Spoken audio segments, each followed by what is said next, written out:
Oh, hate to interrupt the show, but I have a few questions for you. Are you a new or small-owned business that's looking for advertisement space? Is the owner of said business black, brown, a woman, part of the LGBTQIA family, or a part of any underrepresented group? Do you love the Rewind and want to help your business and your favorite podcaster? If you answered yes to these questions, then this message is for you. The Rewind is looking for new businesses owned by underrepresented groups to collaborate with on advertisement. Just think, your ad could be read here by me, okay? If you are interested, send an email to the Rewine PJ DJ at gmail.com with advertisement opportunity in the subject line. Again, the email is the Rewine PJ DJ at gmail.com with advertisement opportunity in the subject line. I look forward to working with you. All right, y'all, and we is back. Now, for the marinade, I just wanted to keep it a little brief today. I didn't really, want to talk about nothing too crazy, but I really just wanted to talk about something I watched, but then they had me just want to talk about like a bigger issue at hand. So this week, the Let It Marinate is, I guess the marinade is going to be on celebrities and their specifically black celebrities and their mental health / the Wendy Williams documentary. So I watched that recently. For those of you that don't know, Wendy Williams has a documentary out now on Lifetime. It's 3 parts. Let me double check that. I believe it's 3 or 4 parts, and it's just showcasing what's been going on with Wendy since. I want to say honestly, and that the documentary did confirm, Wendy ain't been right ever since she passed out when she had that Statue of Liberty costume on. And the thing is, I know everybody love to laugh at that, but when that comes into play, when they start talking about that moment specifically as that was like the beginning of the decline of her health, I'd be like, damn. Because you know how many people like recreated that, shared that, and I'm just like, fuck. It made me feel kind of bad. But yes, there is a documentary released on Wendy, and it's chronicling her mental health and things like that. And it's quite sad. It is quite sad. And it's quite sad for a number of reasons. Number one, it's just really sad to watch somebody's mental capacity just decline. That is the most depressing thing. Watching somebody, for lack of better words, lose their mind. Because not lose it as in like they're, losing, but like they're losing it to whatever said illness that they're battling. And it's just it hurts to watch them lose that battle. Oh, it sucks so bad. Any kind of battle with health in general, but like to watch somebody's mental health just decline before you, that's tough. That is tough, especially depending on how well you knew the person and like what they were capable of in terms of like their mental capacity. That's rough. It's also hard to watch too, and this I guess is coming from a more frustrating point of view. Let me tell you something.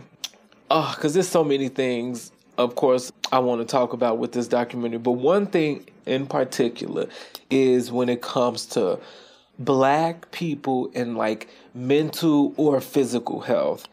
And I wanted to touch on that a little bit because in the documentary, you will see she has, is that girl her publicist? That's her agent, I think. And then she got this manager, and they are, you're going to see them throughout all parts of the documentary. What is that lady's? What is her age? Is it Sean?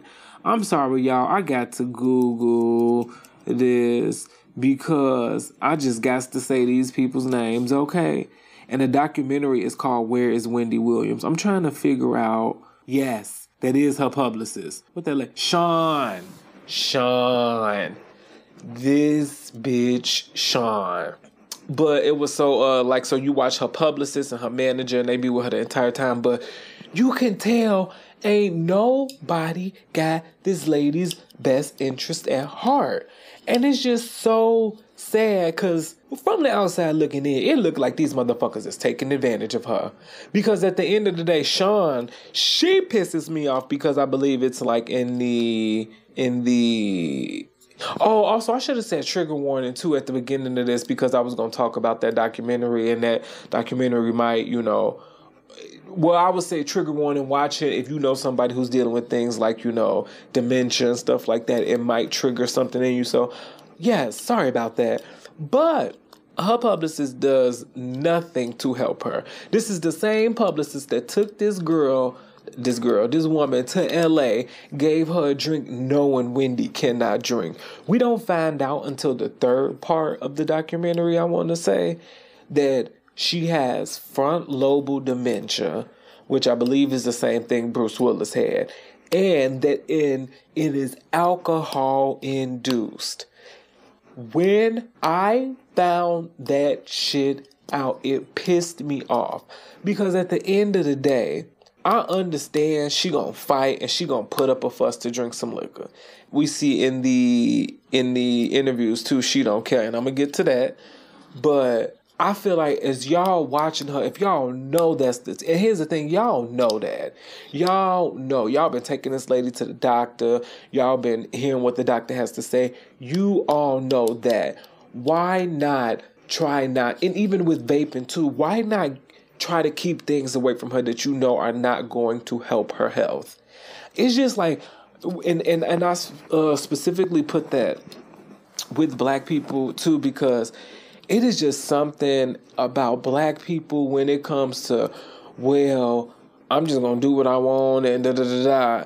And and it comes with this stubbornness of like living life to the fullest, because, I don't know. I'm just not with the whole, I'm going to do what I want even if it kills me. Like, I just feel like that's one of them things where it's like, okay, maybe you don't need to drink every night. Maybe you need one drink a week, or maybe one drink every 2 weeks, especially if you know that it is causing the decline of your health. And then that's not me telling that. That's me saying that in general. But then in terms of like the publicist and the manager, I ain't gonna lie, he was good about it. Because when they went to that one restaurant, I think it was in the second part, Wendy ordered a drink and he went to the restaurant and he was like, he went to the back and he was like, nah, don't get her that. Like, make her think it's something else, but don't get her nothing. Whereas this bitch, Sean, flew her out and just let her drink all the things. And I'm just like, if you gonna take care of somebody, take care of somebody. It's just like, I hate that. I hate that we do that. And while I understand that she is going through stress and stuff like that, it really upsets me that like Wendy knows this and like doesn't try to be a little bit proactive about, I want to be back on TV. I want to get better, but I know this is not making me better. Let me push back from that a little bit. It's like, self-control and, a little bit of courage coming from the other people just to tell people no. Especially when like one thing I love that when she was down there with her son, when he was taking care of her, everything was fine. And I think he's like vegan and hates drinking and stuff like that. Could be depending on, what he's seen her go through with alcohol. But when she was down there, she was fine. And he was telling her like, nah, ain't none of that down here. But he was making sure she did not get a hold of any of that and she was doing better. And I know she probably put up a fight as his mom too, telling him like, because especially black parents, I'm the parent, I'm going to do what I want. But I'm pretty sure he was telling her like, no, you need to get it together, or not only will you not be on TV, you will not be on this earth. But as soon as she gets in the hands of other people who only see her for the money, that's crazy. And speaking of, I also think it's some bullshit how, I don't know if it was Fox or whatever network the Wendy Williams show was on, was just like, they just kind of like let the bitch go. Like, my thing, it just goes to show like Hollywood don't give a fuck when it comes to like black celebrities and their mental health. Because at the end of the day, if y'all loved her that much, y'all had her on for 14 seasons, like, and it's Wendy, you know what I'm saying? Like, Wendy. Y'all couldn't, wait till she got better, or I don't know, maybe tried to put her in a facility that you knew would give her great results, like doing something to help. But instead, y'all just said, oh, baby, you got to go. And it was just like, oh, after 14 seasons, that's how you going to do it, bitch? Like, oh my God. Also, I did not keep up with Wendy during COVID period. And I'm kind of glad I didn't, because they were showing clips of, when she was doing COVID from when she was in a studio and there wasn't that many people and things like that. And just to watch some of those interviews, that it was so... It made me like cringe a little bit, because I'm like, ooh, Wendy, you're not doing good, beloved. You are not doing good at all. Like, it was almost as if she like couldn't focus, or like she wasn't just there completely. And it was just, it was so bad. It was so bad. And I'm kind of glad I didn't keep up with it then. But that's when it started to gain a little bit more attention too. Another thing, too, we learned in this documentary is that her money, because that's the tea. Everybody like all this money she got. And here's the thing, Wendy got money. That lady been on there for 14 seasons. She had famous, she a name. Like, let's not play now. She a name. Everybody's like, where the money at? But it turns out she has a guardianship over her money, because they felt it was being mismanaged. And this is the part I don't understand, and I need to do more research on guardianships and what that means, because it's given like how like they had this, like how they have censorships and stuff. I guess I'm just confused on how you tell, like, if I had $1 million in the bank or I don't know, whatever, and I'm spending it, and they telling me like, oh, you got to stop. Whomst are you?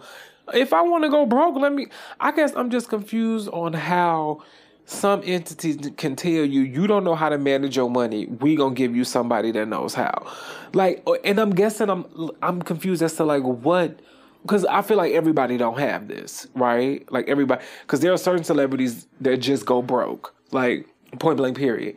So what I'm asking is, what did she sign, and what took place for there to be like, if you don't manage your money well, somebody will be looking at it for you.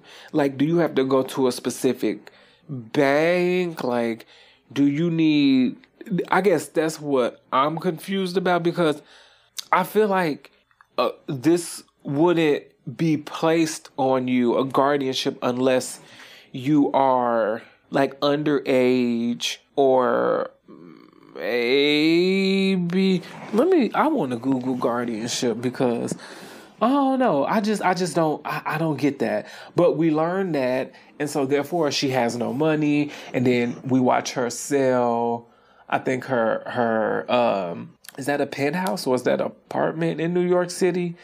So we watched that part, and then we watch, her visit family, and family come to visit her and things like that. Shout out to her, is that her niece? Yeah, that's her niece. Alex, I think that was her name. Oh, I liked her, because there was one scene where Sean came in there while Alex was in there, and she left out because she didn't know who that fucking woman was. And that's another thing. Wendy keep having all these people around her using and abusing her, and it just looks so bad. I'm going to be real. I'm going to be quite honest. I want to know who agreed to have her do this documentary. And then I also wonder if she's getting paid for this and where the proceeds for that going. Because, I'm going to be real. Ooh, Wendy shouldn't have been doing this documentary. Because there were some moments that was just so cringe. Like, there was an exchange between her and her nail technician. She yelled at her. And she took that gracefully, honestly, because I don't know how I would be in that type of situation, honestly. Because, of course, like, I'm knowing, like, oh, you, of course, are, you are mentally struggling right now. So I understand that's where that's coming from. Like, you trying to understand what's going on with you. But in that same token, I just would have been like, oh, my God, what do I do? Because, like, I want to cuss you out, but I'm not going to, but... And then, like, there was a scene where she had them driving in circles, trying to remember a spot to get a vape that she should not have even been fucking getting, okay? That's just my little 2 cents, but I don't know. Good news is I did hear Wendy, or I read that Wendy has a court date this month. Yes, next month, May. That she has a court date in May, and they're about to do like a review of it and see what she can do. I hope she is well enough to where she doesn't need this. Now, when you watch it, at the end of it, they say she is at a facility. She doing much better because she calls, I think that's her aunt that she calls. And her aunt was like, she sound better. Like, she sounds more like there. So hopefully she can get that done, because then her trifling, raggedy-ass ex-husband, Kevin, he talking about he won't back divorce. I think this was either a month or 2 ago, talking about he won't back divorce because he haven't been able to live his lifestyle. Well, bitch, when you got that other bitch pregnant, you should have thought about lifestyle then, okay? Fuck you, nigga. Really think you finna get some back divorce. Ooh, niggas. I can't stand them. Another thing this documentary made me think about was career choice. And specifically because, like, throughout this, like, even before this documentary and, like, during and everything, one of the reasons it's controversial because it's Wendy, and I think some people low-key can't find the empathy for her because of her career and what she has done. Because, let's call it a spade. Wendy is known for just talking shit and spreading, I ain't gonna say spreading rumors, but reiterating rumors and making sure that if it was something that was gossip, that she was gonna find out about and she was gonna broadcast it. And let's be real, she didn't care how it would have hurt somebody. She didn't. She said what she wanted and stuff like that. And it's like, we can't get mad at when, you know what I'm saying? Because at the end of the day, that's one of the reasons why a lot of these motherfuckers on podcasts saying dumb shit now. Hell, might be the reason why you listening to this bitch, okay?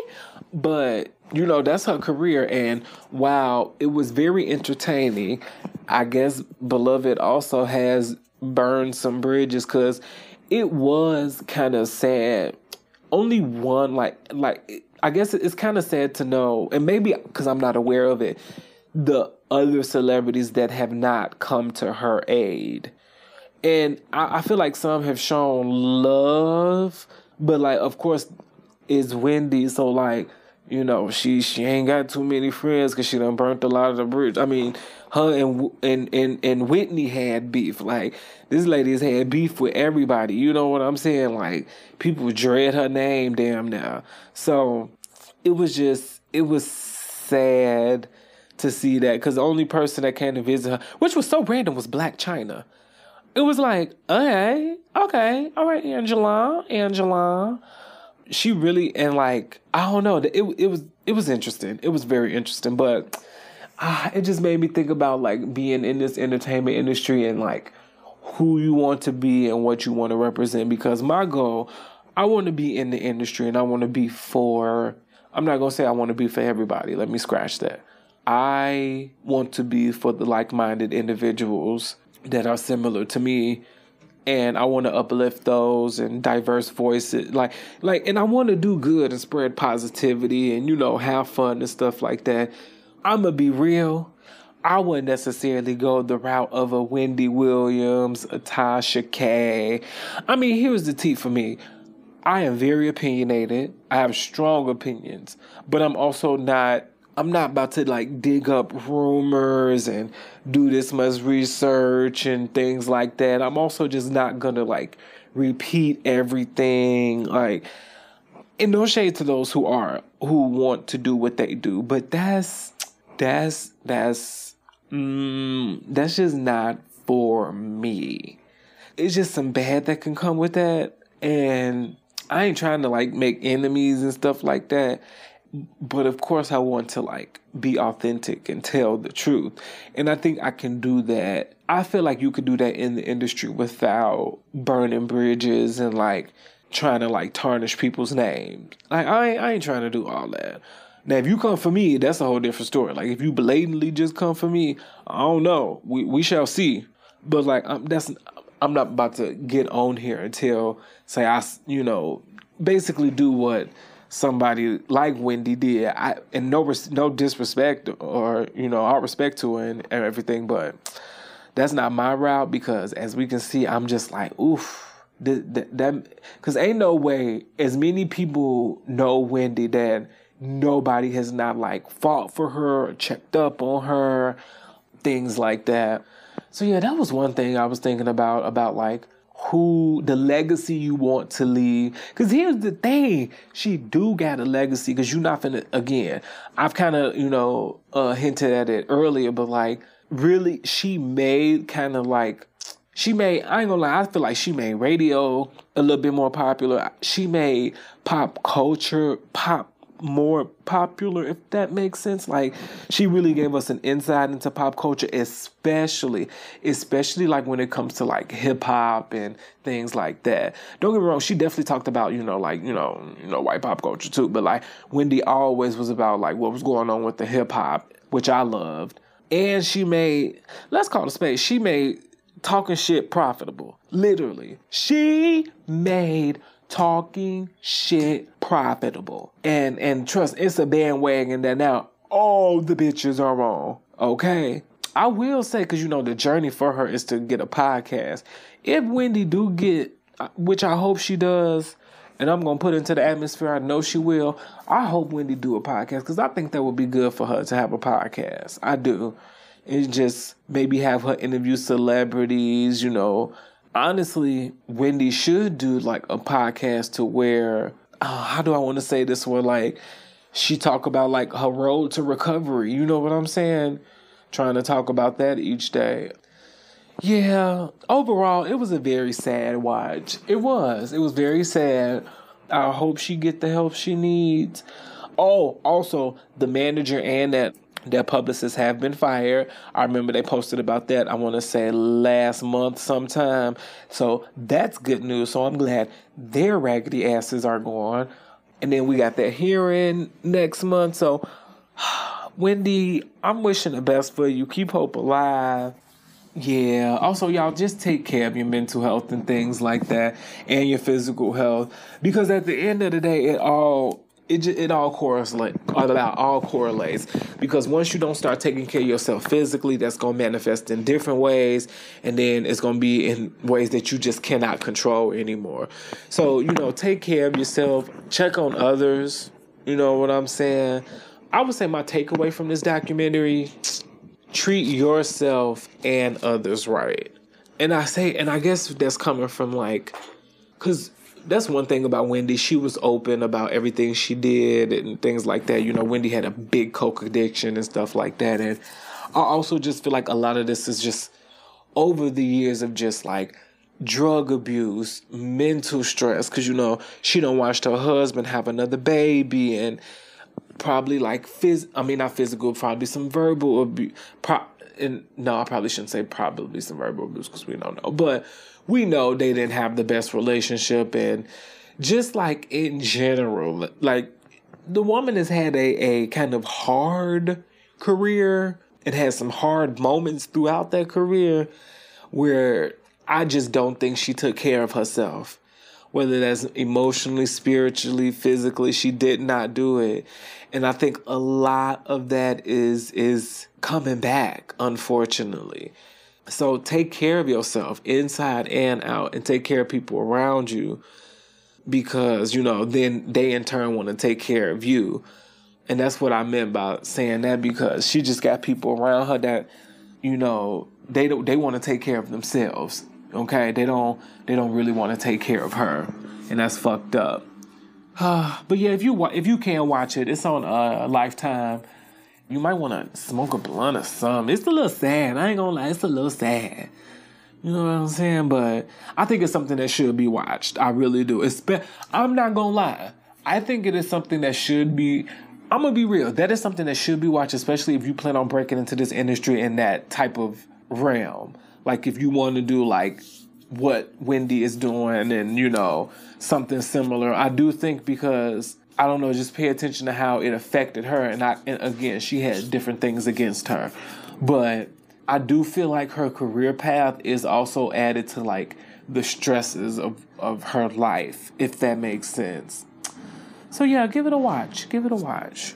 Now, we're going to move on to top 5 segment where I like to list my top 5 whatever, you know, and share them with the public, okay? 5, 4, 3, 2, 1, 0. Now, a few weeks ago, actually, let me Google this, okay? Let me Google this. A few weeks ago, it was Jazmine Sullivan's birthday. And so because of that, I saw it came on my timeline. And I was like, because of that, I'm going to list my top 5 Jazmine Sullivan songs. You know what I'm saying? Because I love her. Okay, number 5. My number 5 pick is the song called Famous. Oh, it's good. It's a good ass song. It is a good ass song. It's off the which album is that?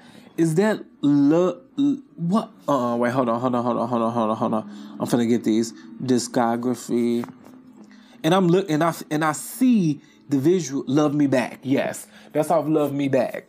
I think I randomly ran into that.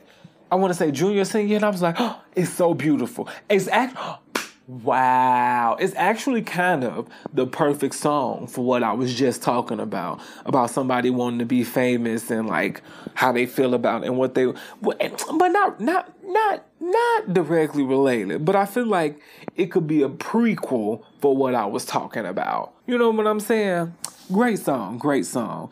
Number 4, Love Back, which is off this same album. Ooh, it's such a little vibe. It's cute, you know, it's like real boppy, you know what I'm saying? Number 3, the song of all songs, Bust Your Window. I love this song. This is, Bust Your Windows probably could go into, do I want to put that in my top 5 R&B songs of all time? It could be. I love the song because A, she sounded great on it. I love the fact that she sounds great while talking about doing something so trifling. And it's like a beautiful contrast almost. It's like, let me talk real cute and real innocent about how I bust your motherfucking windows the fuck open. Because at the end of the day, that's a big thing. You know what I'm saying? I love Bust Your Windows. I think it's, I loved it when Amber Riley covered it on Glee. I did. That is just a good song. And it's just like, it's fun. It's like, it's strong as fuck. Like, I don't know. I love it. Number 2, Circles. That's off Love Me Back too, I think, as well. Yeah. Yep, it's called Holding You Down. Sorry. Now that I say it, I guess I do love Me Back. I need to, because I knew I liked a couple songs, but I didn't know I liked this many. Oh, yes. Sorry, I'm looking at the track list and everything now. But yeah, Holding You Down is a good one. I love the sample in it. It's just the, I don't know, Jazmine Sullivan just knew how to make a good-ass, like, R&B song that just make you, like, vibe. Like, but like not, I don't know how to describe how she do it. Cause like, it's like her voice just be gliding on the bitch. I don't know. And then number 1, this my motherfucking song. It's called Brand New on the reality show album. Oh my God. If I had a dime for every nigga with a rap dream and all the girls that be riding working 2 jobs, but the boys stay at home making mixtapes, but it don't disturb on the doorknob, and I buy a cheap dress every Friday, cause I go to every show every weekend, and I gotta look good when I'm repping him, say he about to sign a deal, he about to blow, gotta move to Atlanta, we about to glow. It's such a good song. It's basically a song about talking about how she was with this nigga, and then all of a sudden he blew up, even though she been supporting him, and he said, fuck her. And I ain't gonna lie, that ain't never happened to me, but I could understand why somebody would get pissed at that. Because you mean to tell me, and here's my thing, that's, because I know some people be like, oh, then that means you was only staying with him for the clout. No. That is not what the fuck I'm saying. What I'm saying is, my nigga, I've been supporting me and you and your dream. And like, I'm not saying I want to benefit off. I guess that is what I'm saying. But listen, if this been years of me doing this and like supporting you and stuff and trying to still do my own things, or you know how women are putting their own shit on the back burner. Oh, and now I can't go. I'm gonna be a little upset. I'm not gonna kill you, but I'm gonna be a little upset. Shit. But it's called Brand New. It's off reality show, which is a good ass album. Honestly, Jazmine ain't got no bad albums now that I'm looking at her discography now, and I'm just like, you do not have bad albums. Cause let's see, you got Fearless, which so many hits. You got Bust Your Windows, Need You Bad, Lions, Tigers, and Bears, After the Hurricane. Yeah, it's a lot. It's a lot. It's a lot on there. Then you got Love Me Back, which is my personal favorite. And then you got Reality Show, which is phenomenal. I think Reality Show is so good. I'm finna listen to Reality Show after this. And then you got Hotels. Like, beloved Jazmine, you are putting out solid, okay? Solid work. And I just want to say thank you. And it is always appreciated over here, okay? Well, that's it for the Rewind, y'all. You know, as always, follow me on the Instagram. That's the Rewind Podcast. Twitter, the Rewind. Facebook, the Rewind. You know, I was posting every Wednesday, y'all. But, you know, I'm going to get it together, okay? It's going to be more like, you know, bi-monthly maybe, you know, something like that. You know, we're going to see. We're going to see. But keep following the podcast, okay? Also, y'all, make sure you donate, okay? I'm trying to work on merchandise stuff, too. I got a lot of things going. I just need you to follow me and, you know, support. Like, rate, review, okay? Thank you. Bye.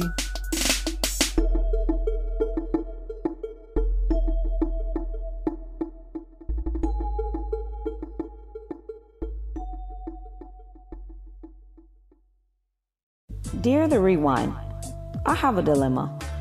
My boyfriend has been acting so weird lately. I'm starting to think it's because of my promotion. Whenever we talk about money or bills, he starts to act a little closed off, as though he doesn't want to talk. I never throw money in his face, so I have no idea where this energy is coming from. Do you think I should talk to him? How would y'all approach it? Please help. Sincerely, the Worrying Rewinder. Need help telling your man to stop tripping? Trying to find the right words to uplift your spouse, or just straight up check their ass? The Rewind is here to help. Email us at therewindpjdj@gmail.com and put Ask the Rewind in the subject line. Your letter could be read on the show. Make sure to put a fake name so you don't get caught up.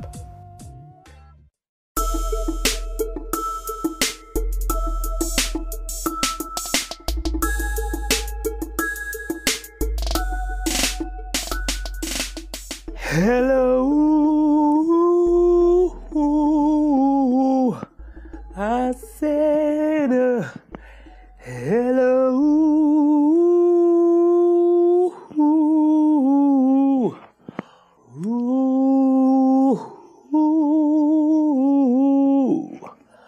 For the bitches in the back, hello. No.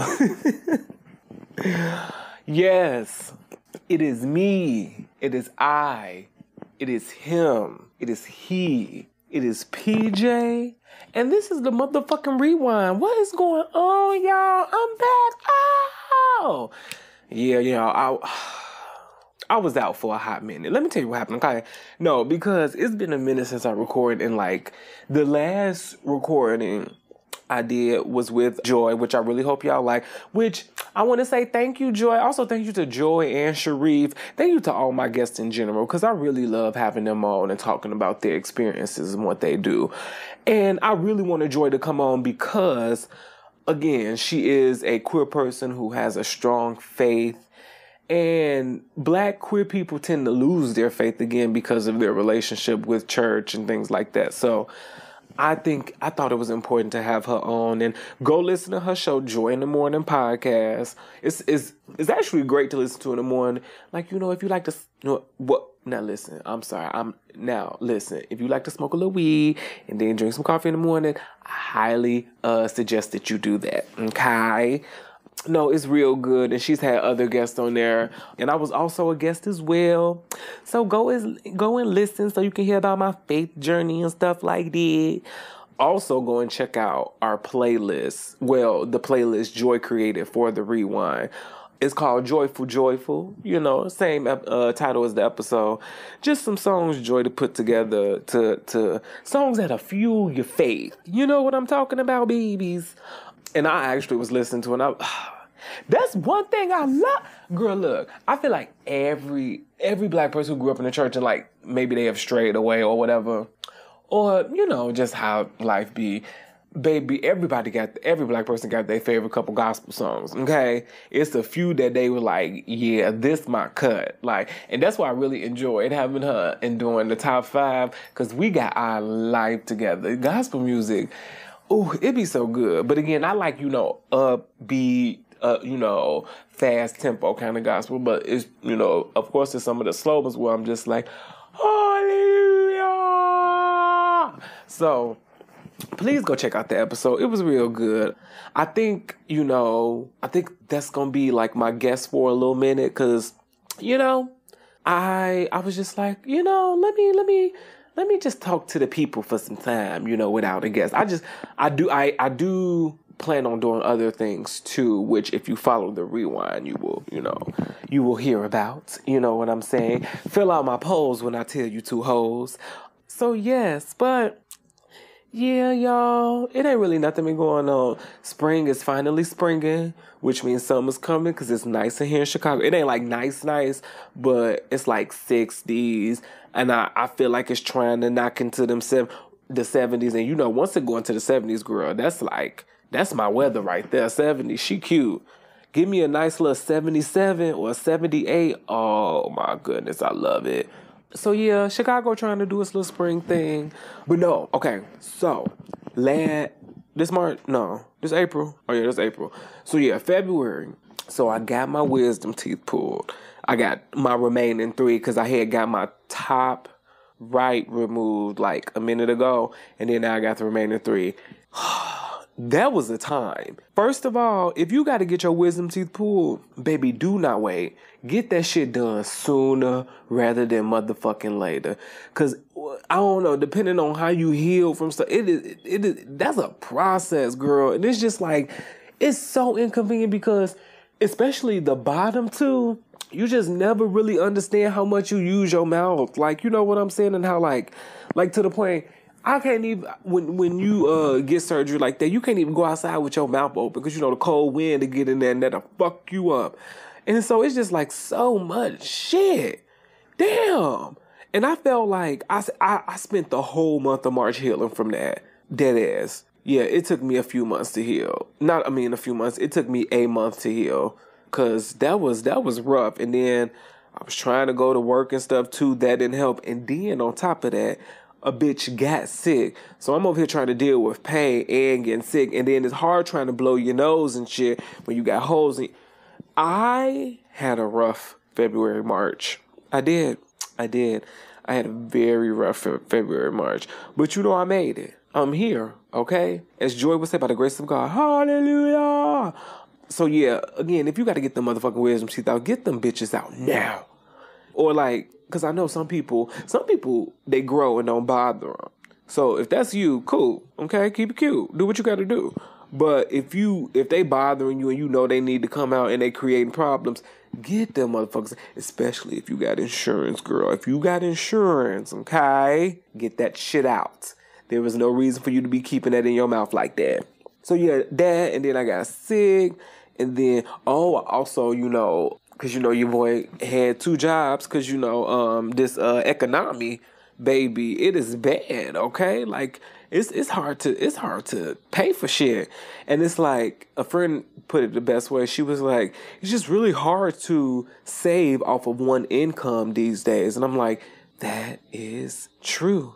And I think that's true across the board, whether you poor, medium poor, light poor, rich, medium rich, whatever the fuck, you need multiple incomes. But the one I was doing, it wasn't really serving me it wasn't really saving, adding. It was actually more of taking me away. that's the thing about getting another part-time job, about having another job. It's like, especially if you're a creative, and that's my thing. I think that's what I'm trying to do. I think I've gotten to the point where I realize as a creative, it is hard trying to pay for just me and like living and also pay for my art. And of course, my goal is to have the art and stuff start paying for itself. But you know that, you got to work at that, and I'm still working. So that, I think I'm just trying to find a source for, my creative routes, which is, why I really need y'all to listen to the show, donate if you can, and rate and review and share, okay? That's all I'm asking. I'm not asking for your Social Security. Just share the show, ho. No, I'm just playing. But yeah, so, just learning as I go along.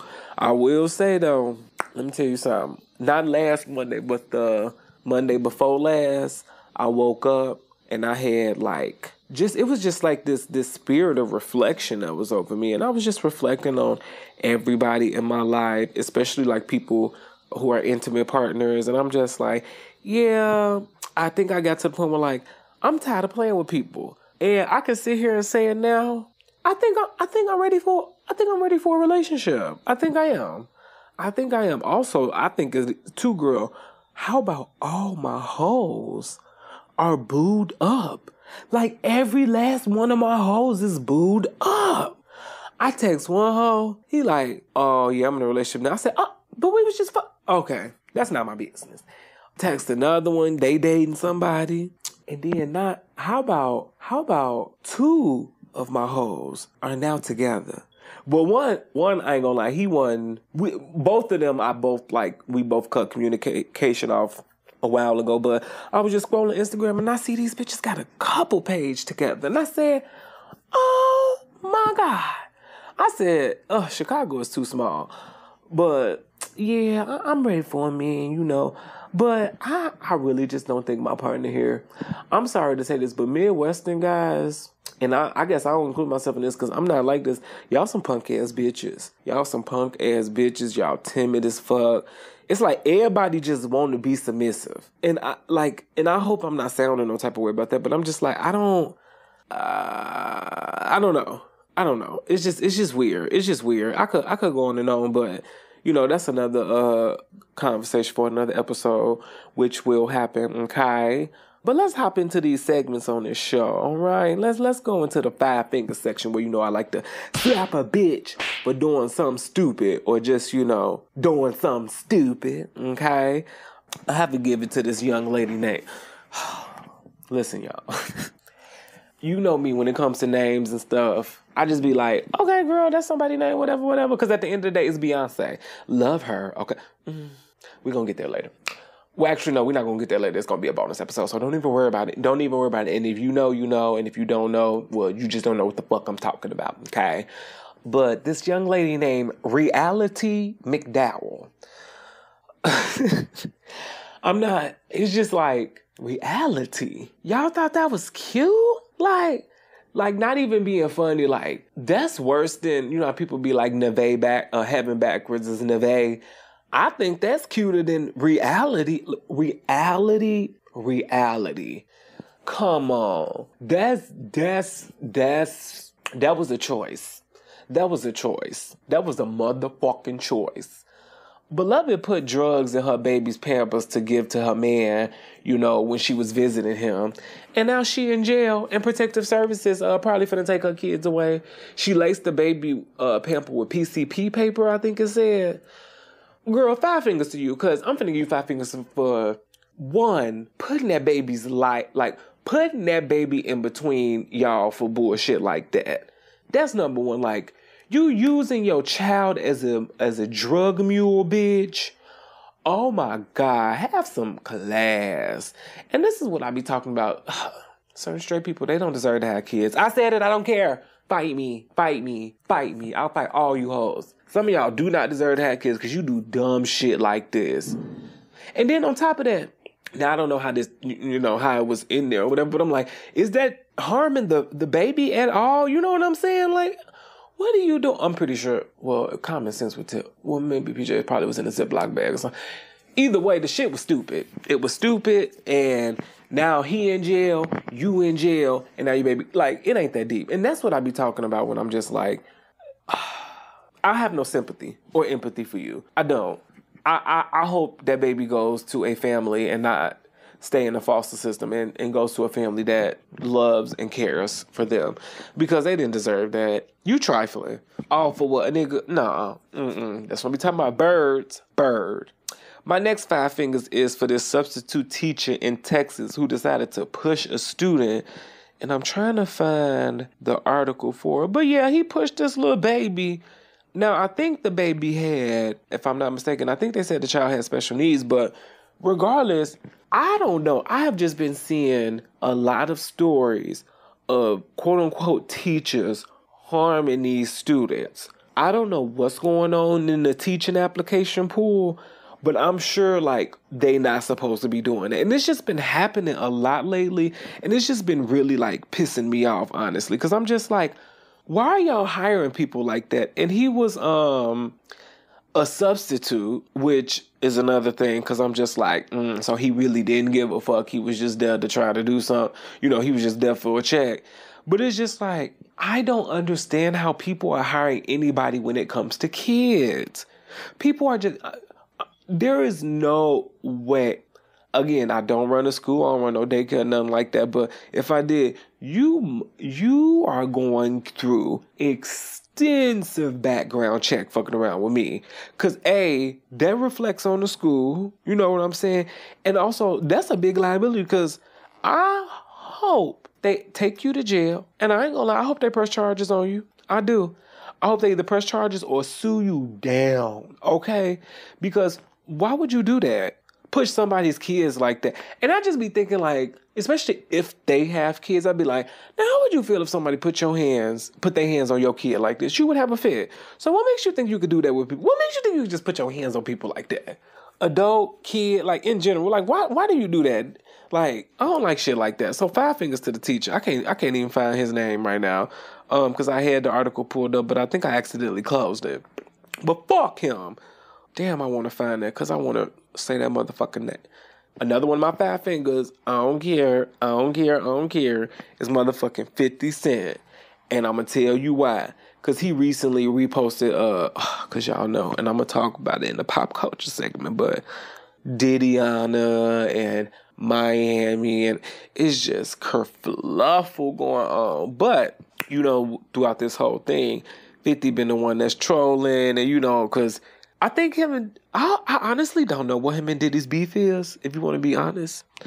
But I know they just don't like each other. I think it's just like a ego type of thing, but it could be something deeper. You know what I'm saying?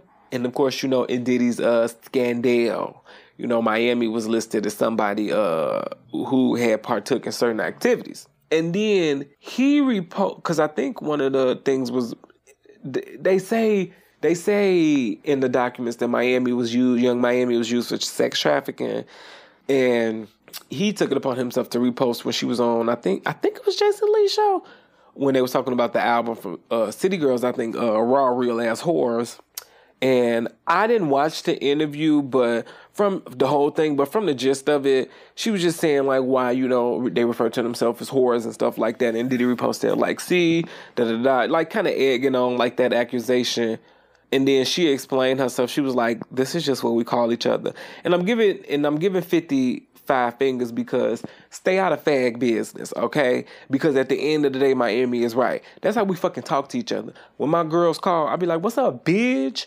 No, or like, we call each other hoes and whores and slut. Like, even me and my best guy friends. So it's just like, I think you really should mind your straight business on that, because you really don't know what the fuck you're talking about. Because at that point, Miami, and everybody was under her comments talking about because I don't know if she said it right. She was like, it's a gay slur. I don't think it's a gay slur. It's just a word that people have taken back to give, like, empowerment. You know what I'm saying? And it's just like, it's also just funny. Like, you know what I'm saying? And then 50 was given, like, how white people be like, well, if you didn't refer to yourself as niggas, we wouldn't treat you like niggas. And I'm just like, that's what it was giving that same energy. And I was just like, man, fuck that shit. Just because it's something, again, like we would tell white people, just because it's something you don't understand, that don't You just don't understand because you never will because you aren't black, and it's just something we do and we feel the empowerment in it. Whereas like the same with that, like I love calling my friends whores. It's like it's fun. That's what we do. You know what I'm saying? Like the gay community is also the same community that took cunt and turned it into a different type of word. So it's like, sit your ass down and mind your bald head business. He ain't bald head, but stay out of gay people business, okay? This is fag talk. Don't do that. This is baddie talk. You really tried it, bitch. And then 5 things to Jill Zarin. What was she on? Real Housewives of New York. I had to think which Real Housewives she was on. She one of them old hoes, like real old hoes. The ones, because Jill, I feel like Jill wasn't even there. Because to be honest, I don't know too much about Real Housewives of New York. I don't. I know Ramon on there. I know Luann. I know that's where Dorinda from. And then I know, of course, with Ebony and Leah. But like pre-Ebony and pre-Leah, I don't know what the fuck Real Housewives. Like I don't know. I never watched it. Never did. And she was one of them. And I remember she made a season an appearance on Ultimate Girls Trip season 2 when they was at Dorinda's house. And shit, didn't nobody really know who she was because I sure the fuck did. I did not watch New York. Still don't, honestly. I mean, I tried to watch that new one. Some of them are a little unbearable. But baby got her car stolen. But the keys was in there and the windows was down. I understand white people. This is why I can't be a roommate with a white person again no more. Because y'all just don't understand safety and security. Listen, I understand you live in a gated community, and, stuff like that. But baby, when you do stupid shit, you get stupid results, okay? That was stupid. It's one thing to left the window down and the keys in the car. Bitch, your car said take me, okay? So 5 fingers to you, and I can't have no sympathy for no dumb shit like that. I wouldn't even want to call the police and be like, well, how did it get stolen? Well, like, that's stupid. That's stupid. So 5 fingers to Miss Jill Zarin, bloop, bloop. And then my last one, it's like I want to give it to Subway, but I don't. But I kind of want to give it to the economy more. So there's a sign. I don't know what Subway this is or where, but it's clearly in front of a Subway. Y'all, it says 6 inches, $6. Y'all, a 6-inch is now $6. My God. A 6 inches now $6? When back in the day, they used to be damn near 3. The world ain't worlding like it used to. The Panera Bread really fucked us up. It really did. Sometimes I be still forgetting that we had a whole pandemic. My 6-inch, $6. I'm not paying $6 for 6 inches. I'm not. I won't. I shan't. And I can't. That hurt my heart. So I guess 5 fingers to the government and, I don't know, inflation. 5 fingers to inflation? Yeah. 5 fingers to inflation. I just had to put this in the 5 finger segment because I'm like, I just feel like somebody needed to be slapped for this. And I couldn't really slap Subway because, hell, they got to make money too. So it's like the government or economy. Yeah, the economy. It's just $6 for a 6-inch. That makes me want to fight. That makes me want to fucking fight. So then that means you gon' have to raise the prices of a 12-inch, of a foot long. And if a foot long become $12, I'll punch somebody. I legit go to the Subway headquarters and just start swinging on everything. Don't do that. Y'all know I love Subway. I'm a basic hoe when it comes to Subway. I love Subway. Subway don't never disappoint me. Don't never disappoint me. And because I'm vegan now, all I do is go get hella vegetables. That's all I do. I don't eat none of that meat. But yeah, that's all I got for my 5 finger segment. Now, moving on to another segment I like to call PJ's Point, where I'm not trying to preach and I'm not trying to teach, but I just want to reach out with a little message and touch somebody, okay? All right. Hallelujah. So this point is something that I feel like a lot of people can relate to and things like that. And I'm going to elaborate on it, of course. But I'm just going to simply say, choose your form of activism. And what I mean by that is, lately in my personal life, that has been just a thing that's been like occurring in especially with everything going on in Palestine and things like that. And I know people who are out there advocating for that. But I also want people to realize, too, that there are different forms of activism. And just because people may not agree with your form, that doesn't mean their form is less than or is not contributing as well. And I say all that to say is, when it comes to stuff like this, we have, of course, there's like protests and stuff going on. Now, I've participated in a protest before, and, it was fun and everything, but I also realized that is probably not going to always be my go-to when it comes to activism. It's not. I think it's just because, I'm not always readily available like that. I'm not. Also, y'all, can I be honest? I'm going to be quite honest, and I don't give a fuck. Girl, I'm scared to go to jail. Girl, I'm scared to go to jail. I'm scared to go to jail because I just don't want nothing on my record, okay? I do not want to go to jail, and I'm honestly just worried about physically being harmed. You know what I'm saying? Because I know what those can lead to. I am in the process of listening to Cicely Tyson's book. If y'all don't have it on audiobook or in a physical copy, you should get it because it's good. And she's talking about her role in Sounder and how when they went on like a press tour for it, that white people was asking her questions that like wasn't like about the movie per se, but more about how like they were so shocked to see a black family with two parents in a household and things like that. And Cicely was getting to the point where she was getting mad because I think like somebody had asked, she said in the book, like, oh my God, like the little black boy called his dad like I do, and I didn't know they did that. And she like, the fuck? Yeah, that you think a dad is only a white people thing? Like, and she was just like so flabbergasted about the whole thing. And that's when she vowed that all the roles she will be taking will be to propel black women forward in the narrative. And that was her form of activism, which I'm like, I love that. And so I say all that to say everybody is not going to be a protester. They're not. Some people, they educate themselves so they can educate others. Some people on some real stuff, they know I got money, I can donate. They do. Some people do. And honestly, I ain't mad at you. Because, shoot, that's when it comes to like these protests and things, and when it comes to all this activism and stuff, the people that it is affecting need resources, So I'm with that. Me personally, I'm trying to use this platform as a way of activism. Like, one of my ways is like showing and showcasing black people in this city who are doing things that you don't normally see black people do, and like are fighting for, better causes. Like my friend Bridget, she wants to really focus on like the elderly here in Chicago and how like they're treated unfairly. And Michelle is working with black and brown youth on their mental health, which is a form of activism in itself, because she is educating the youth on what can harm them and what can also help them become the best person they can be, so they can provide, just great energy for this world. And so I think it's important to realize that. And also, you shouldn't feel bad if you're not out there doing it. If you're doing it in some kind of way, I think that should be good enough. So for some people, if it's really just sitting in for a few days, educating themselves, and then going out to speak about it, that's fine. For some people it is, if it is protesting, go out there and do it. You know what I'm saying?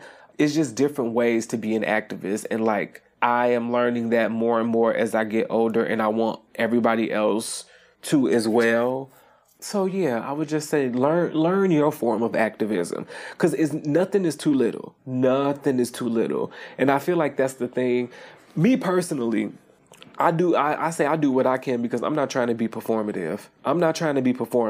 Especially when it is something that is not directly affecting me. I would much rather sit back, listen, ask questions, and educate where I can. I'm not finna be in the forefront of something that is not affecting me personally, but that still doesn't mean I don't need to be aware of it. Like my goal, and I've been looking, and if y'all know anybody in Chicago, please send them in my DMs. I'm looking to find someone who is Afro-Palestinian, because I would love for them to come and talk and explain everything that is going on over there and how it affects them here, and then how it affects the people here who relate to that, and then also why it is something that other minorities and Black people should be looking at, which is why I want someone who is a both culture. So yeah, just you do the activism in your way, and you bitches don't need to question that either. You know what I'm saying? Because I know some people who be like, well, you ain't protesting and da-da-da. Okay, bitch, I ain't trying to go to jail, or I ain't trying to get fucked up like that. I'm finna protest in another way, okay? I got millions and millions of dollars. I'm finna donate, and hopefully, this will go toward when protesters do get in jail and they get their bail. You know what I'm saying? So find your way to be an activist, because one way is not the only way. You know what I'm saying? Yes. Now, okay, I want to transition to the homegoing section. Well, I like to celebrate life here. At first I was thinking about this segment because I was like, especially when I was with Joy, and it just sometimes can come randomly, but then sometimes I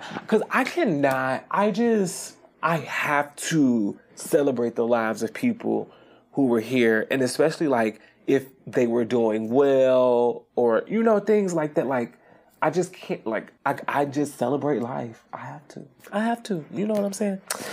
Even though somebody transitioning on can be traumatic, I still like to celebrate the life that was here, or that is here.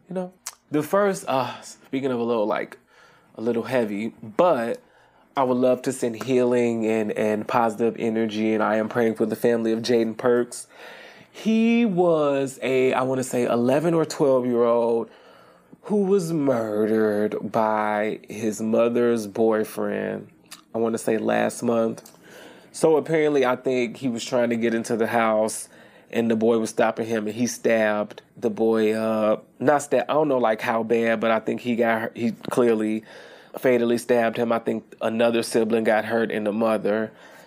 And it's just unfortunate because the baby was a dancer too, and they post videos of him dancing. I think was it Joe Hall or something like that. He was dancing. I'm just like, oh my God, poor baby. And usually and then in this case, it's like I don't know who to be mad at, because it's just like, why was this man? And I think she did have a restraining order against him too. I believe so. But he was just that unstable. You know what I'm saying? It's so unfortunate because, I don't know, now a beautiful soul is now gone. So rest in peace, baby. Sending healing energy to his family and friends. Also praying for the family of Torrance Hill, whose full name was Righteous Torrance Hill. He was a trans man who was murdered in February. Mother believed he was killed by his cousin because he and his girlfriend supported the cousin, and the cousin had an entitled type of attitude, and I guess one day they got into an argument and he shot him. He also was the owner of a LGBTQI salon down in Atlanta and wanted to change that narrative for queer folks when they go to, black salons, because oh my God, if you don't know, shit, be thankful. But being black and queer, going to the black barbershop, it can be a bit much. You know how for some people that's the safe haven. It's crazy because just like how for some people it's a safe haven, for some people it's a anxiety ridden just hellhole. That's how, same for church. Some people that's their safe haven. For some people it's just like, God, these people. But again, praying for his family and sending healing energy to everyone that knew him, friends, family, and his girlfriend. And this sucks because family did that. That's when I be like, bruh, fuck people. For real, that's when I be like, fuck, anybody will do you dirty. Anybody will do you dirty.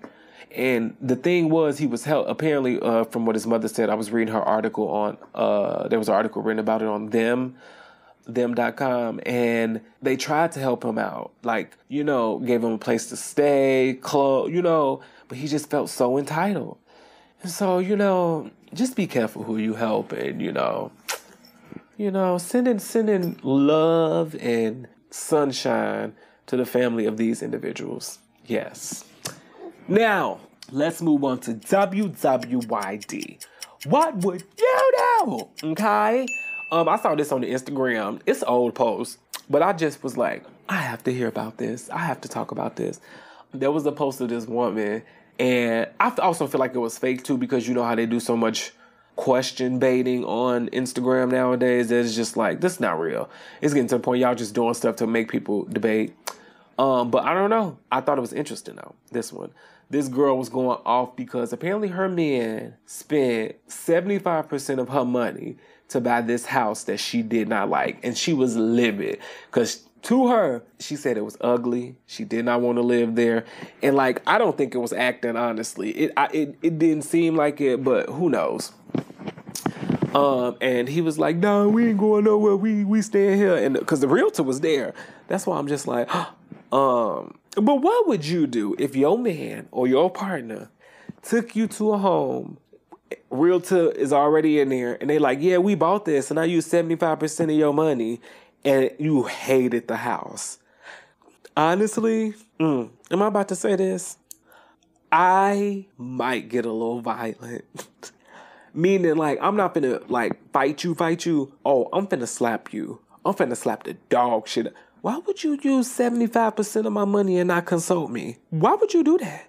That's the most disrespectful shit I've ever heard. So, I'm gonna be honest. Homegirl was on her side, yes. And she was wilding, okay? She said, give me my money! And I was like, give her motherfucking money, okay? Because at this point, I'm finna just come back and I'm finna just start blowing this bitch up. But yes, what would you do? Tweet me, DM me, comment, because let me tell you something.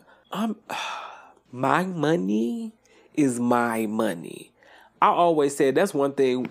I don't know when I do get into a relationship, like I'm gonna really have to make that clear. Like, yes, we're gonna have this joint account, but my money is my money. Now, if I decide to use that for some year, but you will not tell me what to do with that. This joint account, cool. This is ours. And I'm gonna be real. You not even getting access to my money. You not getting access to my money. Like, again, if I have a partner, we're gonna have separate accounts. And I hope they're okay. We're gonna have separate accounts and then one joint account. And my thing is we both gonna have cards to this joint account. We're both gonna have access. Now, I'll put you as a beneficiary probably on my account, but you definitely ain't just finna go in there. Oh, hell no. That's why I'm confused anyway. They probably got a joint account. And, well, girl, I don't know. I'm still confused on how he had access to 75% of your money anyway, because not I said the motherfucking fly, okay? I just couldn't. I'm sorry. Now, we're gonna move on to a little cheers. Well, we like to clink the glass for celebration of folks. I ain't drinking no wine today. I'm drinking a little, I'm actually like a wine cooler right now. Because I just started back to drinking because of the surgery and things like that. I couldn't drink. So, yes, clink, clink. Just a few cheers. I wanted to give a cheers to Viola Davis. I saw that she had a black Barbie doll. I said, oh my God. I said, yes, I love that. Because I know what Barbie means to people, even to this day, honestly. And I know that is important nowadays to have representation like that, because at the end of the day, ain't no way you finna make this Barbie movie about different type of Barbies and they make no different type of Barbies. So shout out to Viola Davis for scoring her own Barbie, okay? You better get that Barbie. I wish I had like little nieces and stuff. I would buy stuff like that too. But that's also shit. I think Kid Fury does that on the read. He collects them. I sell them. I sell them like 10 to 15 years later. Or sell it to like a toy shop or something. Another cheers I had was a woman by the name of Celine Dion Davis. She is a Howard alum, and she is Fiona in, I think, the national tour of Shrek right now. And I'm like, yes, for a black girl being Fiona, because honestly, I ain't never seen. It's like certain roles, there are certain roles, like, I don't know, like, and it's so funny that the other role I'm thinking of is Green as well. But like, well, like, like a black woman would slay, but like, it's just like the opportunity never came about. So like this one, and then Alphaba is going to be black with Cynthia Erivo. And I'm like, oh, they about to kill it. So it was good to see a black woman, especially in Shrek. You know what I'm saying? So shout out to her, okay? Do I have any more cheers? No, that's really it. All I had, those little two. Well, I would like to give a cheers. And this going to take me into, the review section, where I talk about what I've been watching and listening to and maybe even reading, okay? But I want to give a cheers to none other than Beyonce Knowles, female pop vocalist. If you raggedy bottom of the barrel bitches haven't, came from under your rock, Act 2 is officially upon us. Cowboy Carter. So I'm not going to speak on it now, okay? Because, yes, you're going to get an entire episode dedicated to my thoughts and track by track and my research that I have found out, okay? It's going to be a little bonus episode. Don't worry, it's coming. Don't worry, okay? Don't worry. It'll be there. Yeah, it came out, and, she's now #1 on the country boards. You know what I'm saying? So I just want to give a shout out to Beyonce Knowles, female pop vocalist. It's such a good album. It really is. It is so interesting to know that was supposed to come first. Because, let me stop talking about it, okay? But yeah, let's move on to the reviews. What I got here? Let's see. So I finished watching those baddies, East auditions. It's just like, and I know I can't talk shit because I'm literally watching it. But I just be like, y'all really finna embarrass yourselves like this to be on TV? It's just like certain shit. I'm just like, oh my God. Like even me, y'all know, a bitch ain't got no filter. I ain't got no filter. I'm so just like raunchy all the time. Y'all know I don't give a fuck about fuck. Like, I'm just not like a prude in any you know that, I love talking about sucking dick. I love talking about any or short until shaking ass. Like, don't nothing really faze me. But some of those auditions, I was just like, this is too much. It's too much. It's too much. It was a lot. It was a lot. Also, bitches can't fight, and that be making me mad. I be like, girl, swing, like, throw a fist. The fuck? So yeah, that happened, and then I'm not gonna lie, I have not been keeping up with that Bad versus Wild shit. I only watched the first episode with Sullivan. I feel like I watched another one. But besides the other one, I watched the Baddies versus the OG Bad Girls. That was good. The only reason I watched that because my boo 7 was on there. I love 7. But I watched that one, and then I feel like there was another episode, or maybe I just saw clips. Yeah, I've seen a lot of the clips. But it's just too much for me. It's too much. But if they have another good one, I might watch it. And then I'm trying to think, what else have I been watching? Oh my goodness, so Potomac. We on part 2 of the reunion. We got one more part, which is this coming Sunday. As we all know, the diva Candace is leaving. Robin might be leaving, ? I don't know if it's confirmed. Honestly, let it go. This reunion has been, it's been good. It's been good. My girl Candace been crying.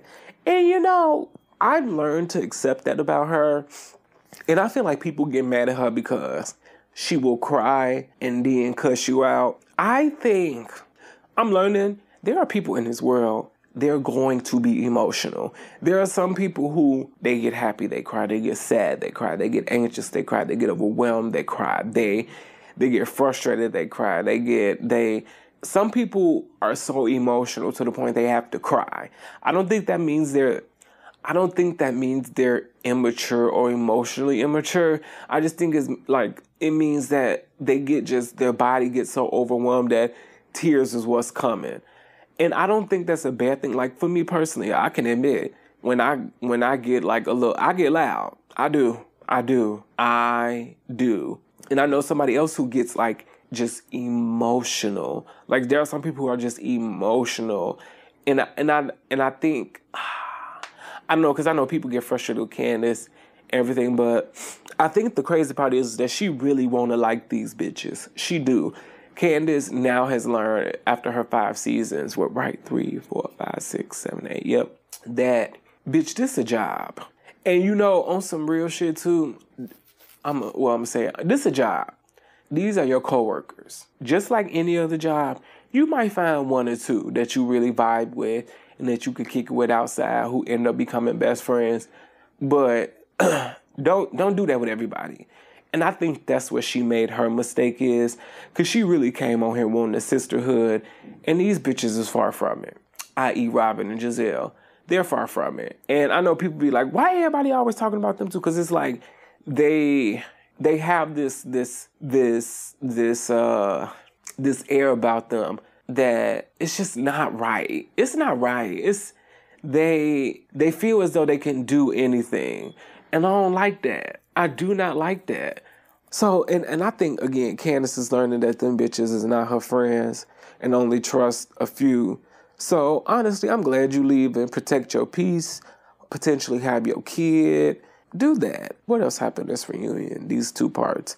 You know, Wendy got their ass together with the colorism conversation because, and see, this is why I don't like Robin, because they were talking about the colorism thing, and Candace and Robin got down to more the root of their issue, and she was saying that like that comment that she made to Giselle like affected her, and then she started crying because she's like, I never been called a colorist, and I'm like, you know, you're giving big white woman energy right now, and it's like you're not helping.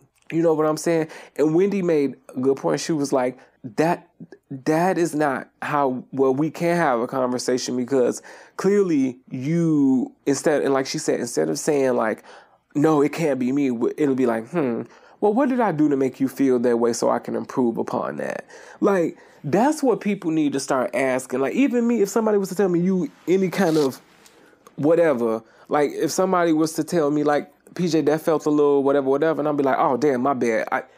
I could understand that. I did not mean for it to come off that way, so my apologies. I'll be cautious about how I say something in regards to that next time. You know what I'm saying? I really do try to do that.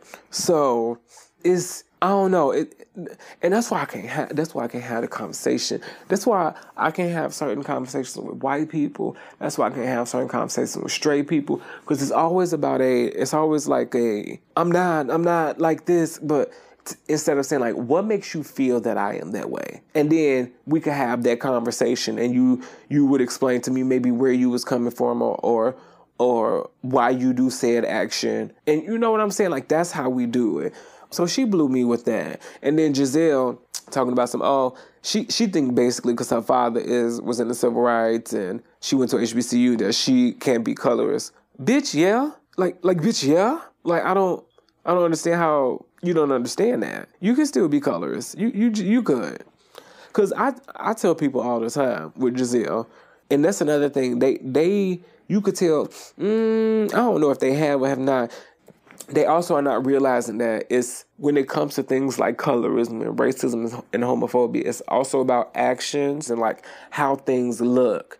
And that's why it's like we need clarification, because I'm going to tell you right now, I felt colorist vibes from Giselle the minute Monique Samuels got there. And I will say this till the day that I die, because I just didn't like that you felt the need to, quote unquote, try to haze her or something like that. I also didn't like the fact that within the first 5 minutes of meeting her, you again tried her talking about, oh, so you don't have a home.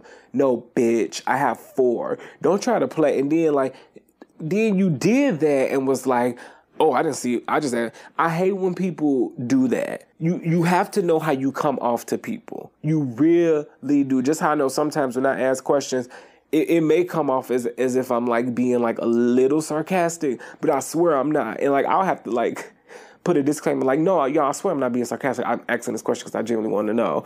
And you know, some people be like, ooh, it just had the tone of shade on it. I'm like, no, I know, because I'm aware of how I come off. But no, I swear I'm asking a legit question.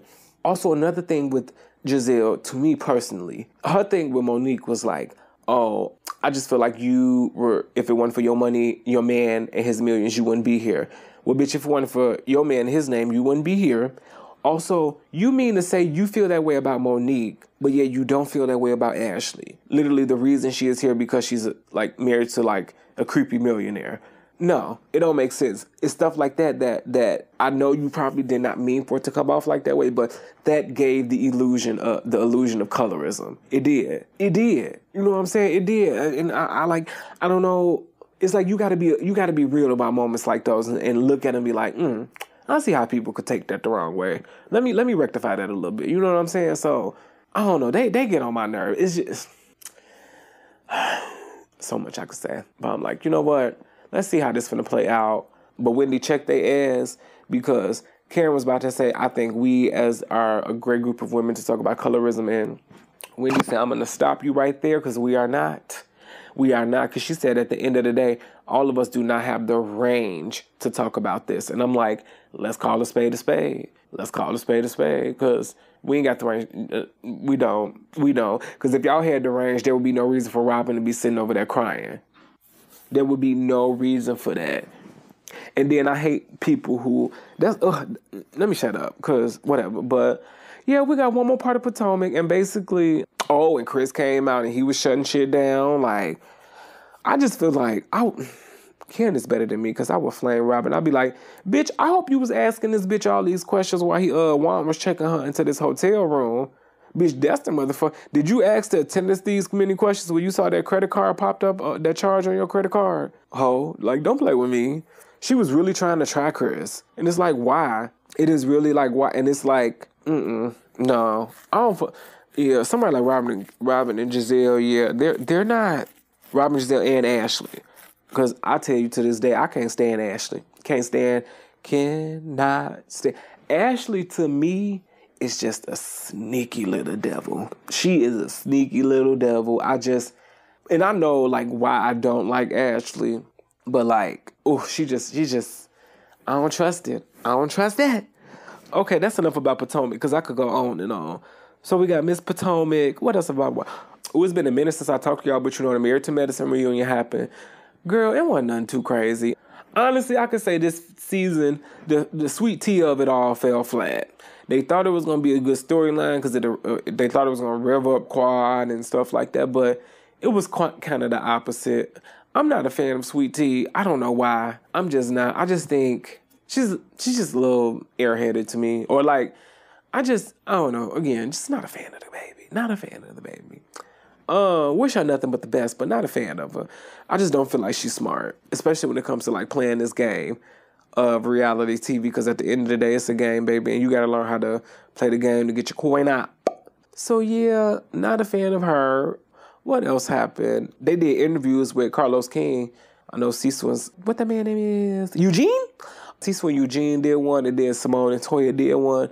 You know, it made me like Toya just a little bit more. If I, on 1 to 10 being love, 1 being can't stand, you know, I was at a 1 with Toya.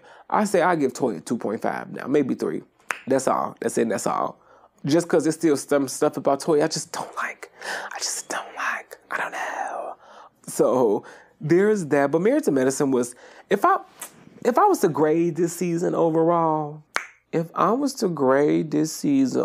give it a B-, maybe a C+, honestly. Because I think they really depended on the whole Quad, Sweet Tea, Greg thing, and I think they also depended a lot on Phaedra. And I think all those things like just didn't do what needed to be done, like it should have been done. So yeah, it was okay. Am I watching anything? I haven't really watched any movies lately. I have not.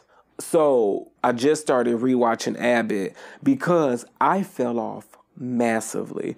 I didn't even know Abbott was on season 3. I think I just got so busy. I think it's also because I had Hulu, right, through Sprint. And then when I switched to T-Mobile, they ain't had it no more. And I said, oh, well, shit, fuck Hulu. I said, well, fuck Hulu, because I ain't finna pay for that. So that's when I had, like, kind of took, like, not intentionally took a break, but just took a break from it. And I got Disney Plus now, and, like, you get it through Hulu. So I'm like, yes. So back to watching it, and I didn't even finish all of season 2. So I'm like, I'm finna just start from season 1, and we finna see where it go. So funny. So funny. I love it. What else have I been watching? I want to say that's it, because I haven't watched anything. I haven't really watched anything. In terms of listening to, well, we all know Cowboy Carter, but stay tuned, folks. That'll be another episode. I was listening to a few songs off of Glorilla's mixtape, Everything. I like the one with her and Meg. And it's another song, I think it's called No Bitch. I like that one. I got to listen to it again, but I'm finna get some tickets for that concert. I have to go. First of all, everybody is going on tour this summer. You got Glow and Meg. Now, just announced Sierra, Missy, and Busta. Usher, Jazmine Sullivan, and Maxwell. Nicki on tour. I feel like somebody else too. Janet coming back. Yeah, girl, it's just a lot. And so my first ticket, I gotta get one for Meg and them, because I really want to see them. I do. So yes. And then TV, nothing watch no TV. Haven't really been reading any audiobooks lately either. I need to get, honestly, since March 29th, I ain't consumed too many other forms of media. Yes, I know. I know it's crazy, but it's fine. It's whatever. Judge your mama.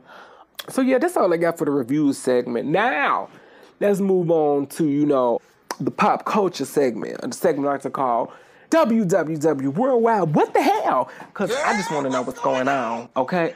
Let's see what's going on in pop culture. A lot, actually. Peter owed $2 million, girl, for signing a dumbass lease. He said they ain't getting no money, but Peter, you gonna go to jail. Stop playing with these people. You better stop playing with the government. That's some people I do not play with the government. Okay? So, yeah, Peter owes some money. He signed, I forgot how long they said that lease was. A 10-year lease or a 20-year lease or something like that. And, he stopped paying for it. And I don't even think the bar or the place or whatever the establishment even fucking open. So, So there is that. Let me see what else going on. I know it's a lot. Motherfucking Lou Malnati's. They planning to open Chicago's first restaurant, on the lake. So they trying to make a floating restaurant. Count me out. I just see so much going wrong with that. I see so much. First of all, the employees. I just don't feel as though I should have to be on again, of course, I'm not going to apply if you don't want to work there. You know what I'm saying? But now, I think that's crazy to know that, bitch, you got to be at work at a certain time before, the restaurant float off. Because that's what's going to happen. It's going to float off. And you got to be at the dock at a certain time. Then I'm like, how y'all going to do shifts and switching? Is people going to be there all day? How you going to go about getting customers on and off this bit? It just sound messy. And, bitch, how pressed would I be if I'm sitting in that restaurant and a storm come? Girl, pull this motherfucker back to the shore. Pull it back to the shore. I don't know, Lou. Keep it. And then, for some odd reason, I just think, people throwing up from being seasick, trying to eat girl, cut it, Ken. I don't want it. I feel like it's other things we could be using our money for. I don't even want that motherfucking NASCAR shit to come back, and they bringing that back knowing damn well. I don't even think we broke even with that. Lizzo said, well, she clarified that she not quitting music, but it was a post that said, she was tired of trying, and motherfuckers keep talking about her. I understand Lizzo, but also Azealia Banks responded to that, which her response made sense. And, Azealia Banks talks a lot of shit. Because, I don't agree with all the bullshit she said about Cowboy Carter.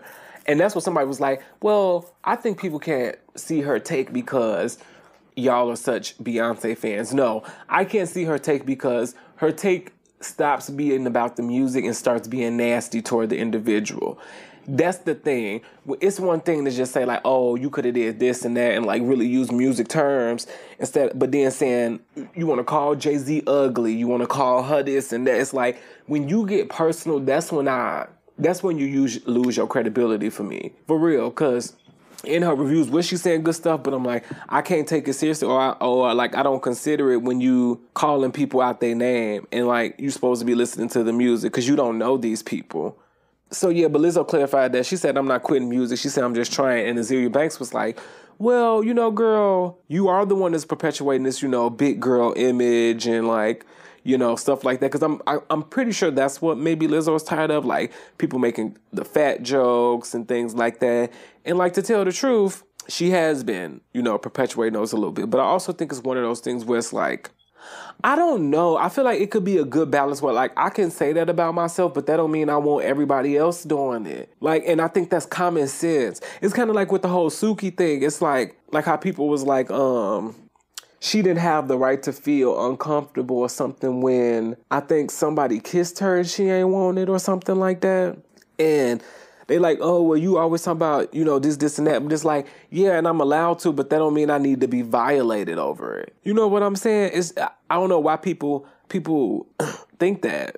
It's weird. It's like, yes, I understand. It's like, yeah, Lizzo she a big bitch. Like, she could poke fun of herself, but that don't mean y'all need to enhance that. Like, calm the fuck down. The fuck?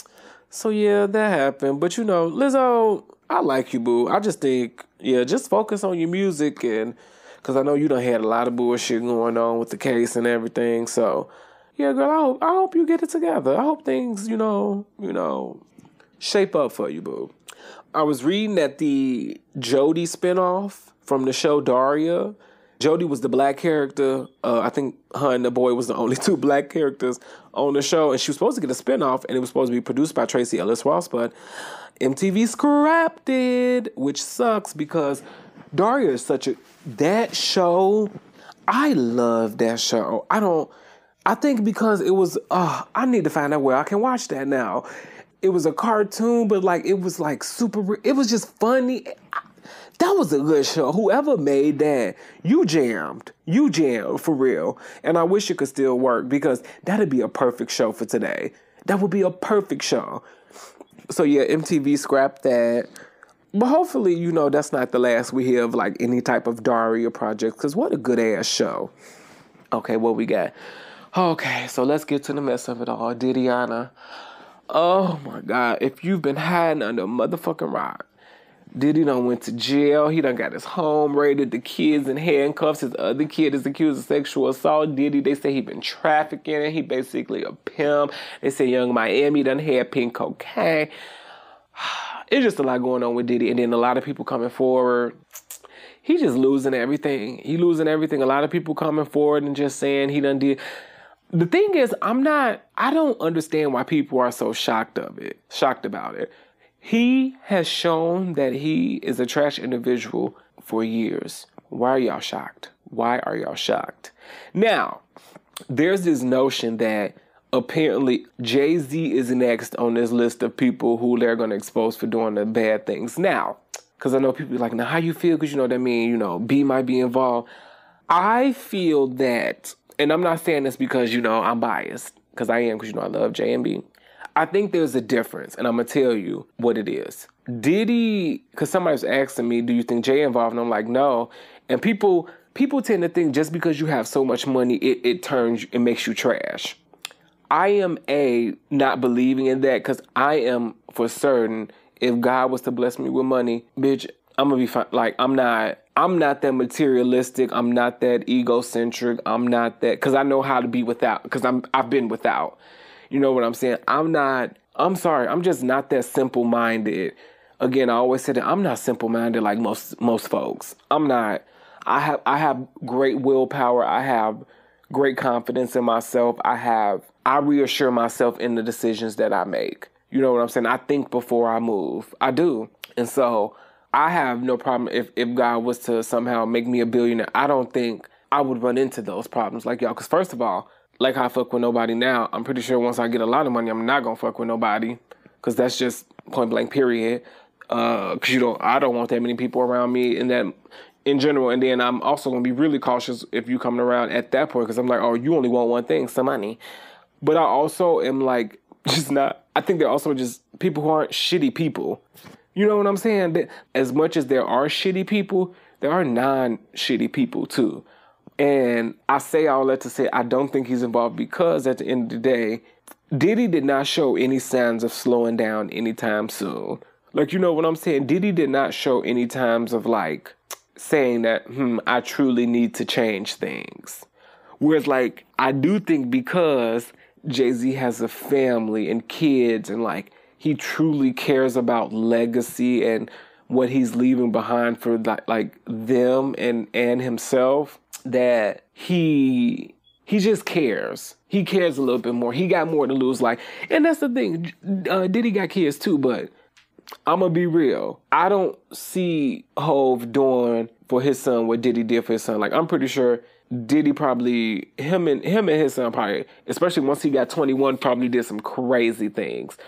I don't think Jay will do that with Sir. I also think on some real shit, like, Jay, yes, he was in these streets. He ain't trying to go back to that. I feel like it's some niggas, they be like, I'm good. Whereas Diddy, I felt like always still wanted to keep that going within this millionaire lifestyle. Like he gave me as always, like, I feel like there are certain men who they grow up for real, and then some that grow up to just like still fuck around but just not get caught, if that makes sense. Like, Jay I feel like he grew up for real, and I felt like, especially after listening to 444 and then, you know, the interviews he did after that and talking about like his mom, like you could tell this man is really like vulnerable and like stuff like that.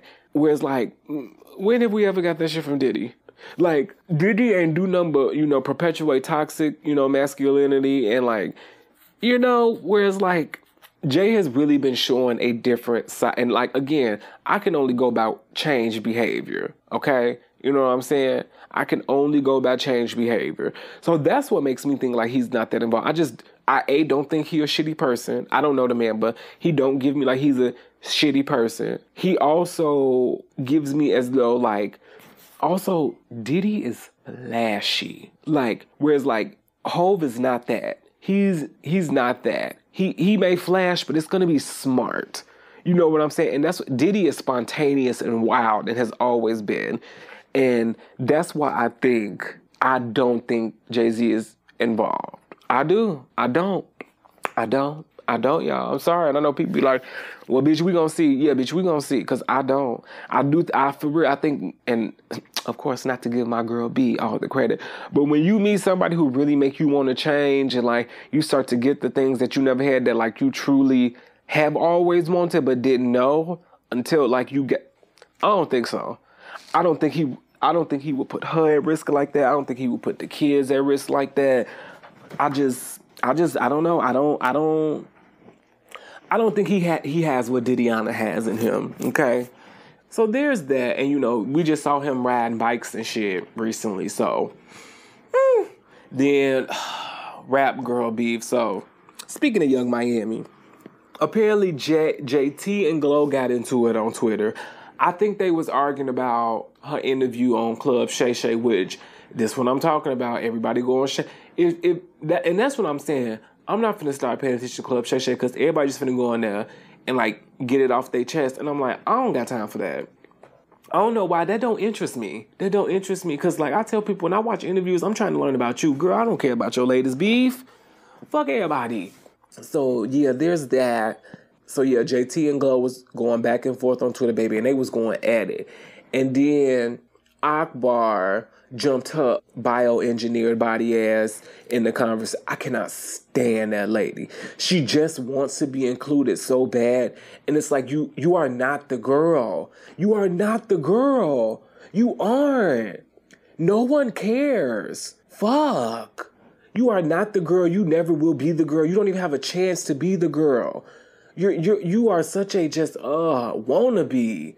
It's like nobody cares about you. You aren't that good of a rapper. I'm sorry, bro. It frustrates. People like her frustrate me because I'm like, God, she's awful. Awful. Fucking awful. She jumped in and then Gloss Up jumped in. Gloss Up said, I got a mouthful of spit for a bitch. But then the other girl, then Akbar talking about she was going to shoot her and shit. And I'm like, girl, bad. Like, who knows? She might, but you bitches always want to talk about shooting and shit. Bitches fight. Like, they get on my nerve. I'm like, you bitches don't fight. Fuck out of here. And then, I think it was yesterday or the day before, Carisha and JT was arguing because I guess some stand account, and that's the thing. I'm like, not they arguing by a stand account, said that, you know, Miami ain't jumped in when Glow and JT was arguing. Then Santana jumped in there. But, you know, JT pissed me off because Santana was like, you know, you was on live with somebody and they called me a whole fag and you ain't even say nothing. And then that's what I'm saying. You bitches need to like, But she was saying like, oh, now I'm a homophobe. Like, I can't believe you're going to do that. No, you're not a homophobe. That's clearly not what that is. He's saying you just did not defend him. How Santana always defends y'all too. Always. Always. He literally was about to, like, trying to fight DJ Academics for Carisha.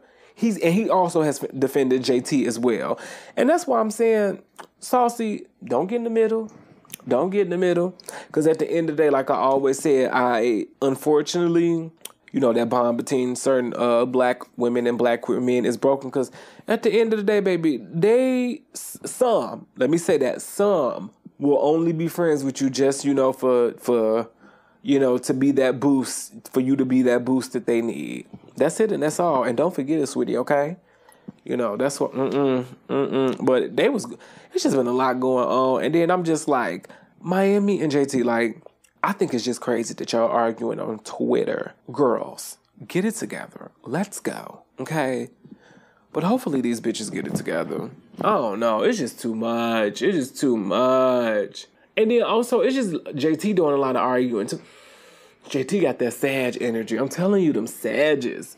It's like, I like them, but it's like they always have to shake shit up and don't, like, consider other things. That's my problem with Sages. That is.